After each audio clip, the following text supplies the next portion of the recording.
प्यारे दोस्तों, मैं मुकेश शिंदे आज फिर एक बार आप सभी दोस्तों का भीम संग्राम यूट्यूब चैनल पर स्वागत करता हूं। दोस्तों, जैसे कि आपको पता है, हमारे चैनल की जो टैगलाइन है, अपनी आंखें खोलो और अपना दिमाग चलाओ। दोस्त, आपको पता है, कल माननीय प्रधानमंत्री महोदय के यहाँ पर कोरोना टास्क फोर्स जो है उनकी महत्वपूर्ण मीटिंग हुई और उन्होंने कुछ सुझाव माननीय पंतप्रधान महोदय जी को किए और उन्होंने ये कहा कि आप पूरे देश में फिर एक बार कड़क लॉकडाउन लगाए। जिस तरह ये महामारी फैल रही है हमारे देश में, सभी राज्यों में, ख़ासतौर पे उन राज्यों में जहाँ पे इलेक्शन संपन्न हुए, वहाँ पे बड़ी तादाद में ये रुग्ण और पेशेंट की संख्या बढ़ रही है और बड़े पैमाने पे ये जो मौतें हो रही है। और इसलिए जो कि पेशेंट को ऑक्सीजन हो, वेंटिलेटर हो, ये सब चीज़ों की दिक्कत हो रही है। तो इस महामारी को चलते हुए फिर एक बार कड़क लॉकडाउन करने की गुजारिश इस टास्क फोर्स के कुछ तज्ञ सदस्यों ने हमारे पंतप्रधान महोदय जी को की और इसके चलते फिर एक बार लॉकडाउन होने के आसार दिखाई दे रहे हैं। दोस्तों, गए 1.5 साल से हम यही देख रहे हैं, लॉकडाउन का माहौल बना रहता है। माननीय पंतप्रधान महोदय अपने मन की बात करते हैं, सब राज्यों के मुख्यमंत्री अपने दिल की बात करते हैं, वो हमारे बीच आते हैं। एक लॉकडाउन जैसे ही ख़त्म होता है, दूसरा लॉकडाउन शुरू होता है, फिर हमें कस्में वादे दिए जाते हैं। हमें ये कहा जाता है कि हमारी राष्ट्रीय जिम्मेदारी और कर्तव्य के चलते हम घर में रहे और घर में रहते हुए हम इस महामारी का मुकाबला करें। दोस्तों, ये सही है कि हमें मास्क पहनने चाहिए, हाथ सैनिटाइज करने चाहिए, बेवजह बाहर नहीं घूमना चाहिए और हम घर में बैठकर इस महामारी का सामना करें। और जब ये सब ठीक है, पर अब 1, 2, 3, 4 बार अब सब ऐसा लग रहा है कि क्या हम हमेशा के लिए लॉकडाउन हो रहे। और जब हम ये लॉकडाउन हो रहा है, हर बार हो रहा है, तो फिर हम जिए कैसे। अब हम घर में बंदिश हो गए हैं। अब ये घर पे हमें काटने पे दौड़ रहा है। ये घर भी हमें अभी पूछ रहा है, भाई घर में रहोगे या कुछ बाहर जाओगे, कुछ कमाओगे। अभी जो मिडिल क्लास आदमी है, उसके पास तो पैसे घर में भरे नहीं होते। अगर वो नहीं कमाएगा तो क्या खाएगा। उसका बैंक बैलेंस ख़त्म हुआ है, कहीं से अर्न नहीं हो रहा है। बहुत से साथी हैं जिनको आपको पता है, जिनकी नौकरियां चली गई है, बिजनेस तो है ही नहीं है। अभी ऐसी स्थिति में आप बताइए कि जिएगा कैसा आदमी। भले हमारी गवर्नमेंट कुछ अनाज दे रही है और कुछ हमें दवाई दे रही है या कुछ छोटी मोटी मदद कर रही है, पर आप बताइए, दिल पे हाथ रख के बताइए कि ऐसी छोटी मोटी चीज़ों से, ऐसी मददों से क्या हमारा गुजारा हो सकता है। एक घर परिवार चलाने के लिए कितने पैसे लगते हैं, एक इंसान की कितनी ज़रूरतें होती है, एक फैमिली की कितनी ज़रूरतें होती है, और जो सरकारी मदद हमें मुहैया की जाती है, उस मदद से हमारा कुछ हल हो सकता है। तो कुछ भी हल नहीं हो सकता। 1000, 1500, 2000 इस तरह का पैकेज गवर्नमेंट का आता है, उस पैकेज से हम क्या करेंगे। अब घर बैठते हुए हम समझते हैं हमारी जिम्मेदारी, हमारा परिवार हमारी जिम्मेदारी है, हमारा देश हमारी जिम्मेदारी है और अपनी कुछ व्यक्तिगत जिम्मेदारी भी है।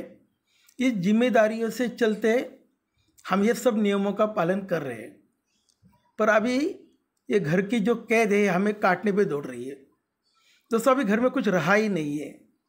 जैसे कि हम देखते थे फिल्मों में, जब आपदा आती है, जब फाइनेंशियली प्रॉब्लम होता है, तो किसी भी घर में किसी भी तरह का अनाज नहीं होता। हर डब्बे अभी खाली हो गए, घर में रेशन नहीं है, जो रोज़मर्रा की ज़िंदगी खाने पीने की चीज़ें नहीं रही है और हर तरह से इंसान परेशान हुआ है। अब ऐसे हालत में हमारे बारे में कौन सोचेगा। और कोई राजनीतिक लोग देख रहे हो किस तरह चुनाव में वो महफूज हैं, चुनावी रैलियां कर रहे हैं, और जिन राज्यों में चुनावी रैलियां हुई है, उस राज्य में देखिए कितने बड़े पैमाने में पेशेंट बढ़ रहे हैं। यानी जो आम आदमी है, जो अपने घर में है, जो सभी तरह के नियमों का पालन कर रहा है, उसकी क्या गलती है। हर समय उसमें ही कैद किया जा रहा है। ये जो कुछ राजनीतिक लोग हैं जो सार्वजनिक जीवन में काम करते हैं, क्या उनकी कोई अपनी जिम्मेदारी नहीं है? क्या ये इलेक्शन पोस्टपोन नहीं हो सकता था? उन्होंने इतनी बड़ी बड़ी रैलियाँ करने की कोई ज़रूरत थी? अगर ये नहीं थी तो फिर सब नियमों को लोगों के भीतर क्यों ढहा जाता है? दोस्तों, अब वैक्सीन की कमी है, वैक्सीन नहीं दिया जा रहा है, वो कमतरता है। कब आएगी, कब सबको मिलेगी, टीकाकरण होगा, पता नहीं है। उसके लिए भीड़ उमड़ रही है। और हमने कहा था पिछली बार भी कि इस तरह के वैक्सीन के लिए लोग घर घर में जाके कराएं, ताकि वहाँ पर भीड़ ना हो और फिर इसका प्रादुर्भाव ना हो। दोस्तों, इस घर में बैठ बैठ के घर से हमारा एक नाता जुड़ा है। हर एक का एक नाता जुड़ा होता है। हमारे भारतीय लोग, हमारी एक संस्कृति है और हमारा एक अपने घर से एक अलग रिश्ता जुड़ा होता है, भावनिक रिश्ता जुड़ा होता है। और ये जज्बाती रिश्ता हमारे अपने मकान से है। अब हमारा मकान भी हमें ये कह रहा है, भाई कब तक घर में बैठे रहोगे? ये घर हमें आपको चलाना है। जब तक आप बाहर नहीं जाओगे, कुछ कमा के नहीं लाओगे, तो ये हमारी खर्चा कैसे चलेगा? और हमारा खर्चा नहीं चलेगा तो हम कैसे आगे बढ़ेंगे? दोस्तों, बच्चों का खर्चे है, स्कूल के खर्चे, लाइट बिल है, हर तरह का खर्चा है। तो ये सब सोचना चाहिए। सुप्रीम कोर्ट हो, हाई कोर्ट हो, उन्होंने कुछ निर्देश हमारे सरकार को दी हैं। और इस तरह के गरीबी रेखा के नीचे लोग हैं, उनको सहायता की जाए, उनको रोज़मर्रा की जो चीज़ें हैं वो दी जाए, इस तरह का सूचित किया है। पर दोस्तों, क्या गवर्नमेंट ये सब कर रही है? हमें ये सब चीज़ें मिल रही है? तो नहीं मिल रही है। तो दोस्तों, हम ये दरख्वास्त करते हैं, हमारी शासन प्रशासन को दरख्वास्त करते हैं कि इस तरह के जो मिडिल क्लास आदमी था वो पूरा तरह से गरीब हो गया है, बैंक बैलेंस नहीं रहा है, घर में खाने की चीज़ें नहीं रही है। अब वो क्या करेगा? जो आप न्यूज़ बना रहे हो, न्यूज़ देख रहा है तो उसमें वो आहट हो रहा है, घर में खाने को नहीं, दिमाग काम नहीं कर रहा है और बाहर आप जाने नहीं दे रहे हो, पैसे नहीं है। किस तरह का माहौल है ये? तो आपसे दरख्वास्त है, सोचो इस बारे में। और ये जो आदमी, कुछ लोग बाहर से रोते हैं दिखाई दिया जाता है, जो अंदर से रोते हैं उनके आंसू दिखाई नहीं देते।